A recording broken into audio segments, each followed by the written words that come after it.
အားလုံးမင်္ဂလာပါကျွန်တော်ဒီတစ်ခါမှာတော့ကတ်သုံးကတ်ကိုဆွဲပါမယ်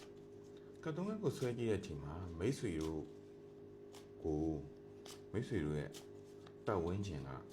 ဘယ်လိုမျိုးမြင်နေလဲဆိုတဲ့အကြောင်းကိုကျွန်တော် reading လုပ်ကြည့်ပါမယ်ဟုတ်ပြီကျွန်တော်စပြီးတော့ချိုးကြည့်လိုက်မယ်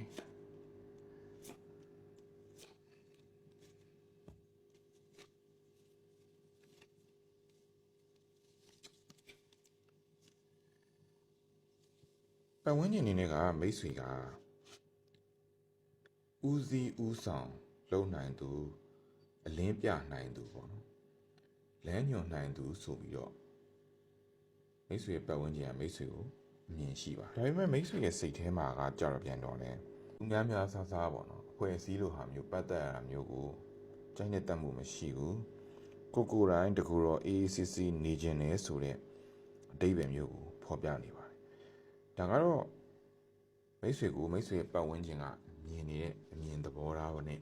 မိတ်ဆွေရဲ့စိတ်ထဲမှာဖြစ်နေတဲ့အရာကိုကျွန်တော်အနေနဲ့ reading လုပ်ကြည့်ထားတာပဲဖြစ်ပါတယ်ကျွန်တော်နောက်တစ်ခါထပ်ပြီးတော့ shuffle လုပ်ပြီးတော့ထပ်ချိုးကြည့်ပါမယ်ဒီတစ်ခါတော့မိတ်ဆွေကိုတစ်စုံတစ်ယောက်ကတတိယနေလားပေါ့အဲ့ဒီအကြောင်းအရာကို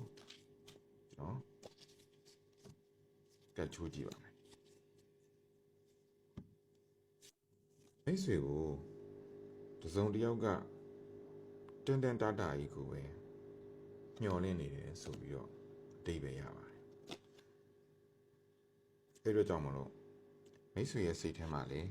တတိရစေခြင်းနဲ့စိတ်မျိုးရှိနေတယ်ဆိုပြီးတော့ဒီရက်ကကနေဖော်ပြနေပါတယ်ဟုတ်ပြီကျွန်တော်နောက်ထပ်မိခွန်းတစ်ခုနဲ့နောက်ထပ်ကတ်ကိုဆွဲပါမယ်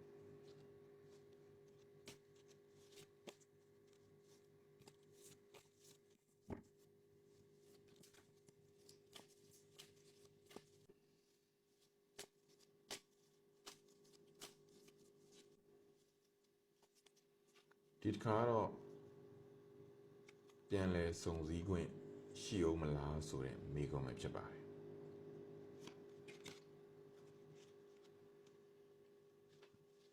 ပြန်လဲစုံစည်းခွင့်က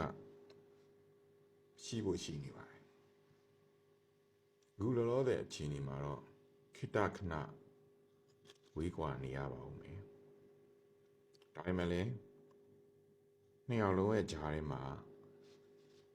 စိတ်နဲ့ဆက်သွယ်ထားတဲ့အကျိုးမျိုးတွေရှိနေတယ်အခုဝေးကွာနေရဆိုတာလဲနောက်အနာဂတ်အတွက်ငွေကြေးအရာဝေးကွာနေရတယ်ဆိုပြီးတော့ဒီကက်ကက်တေးဘက်ကနေဖော်ပြနေပါတယ်အားလုံးကျေးဇူးတင်ပါတယ်နောက်ဗီဒီယိုမှာပြန်တွေ့ကြပါမယ်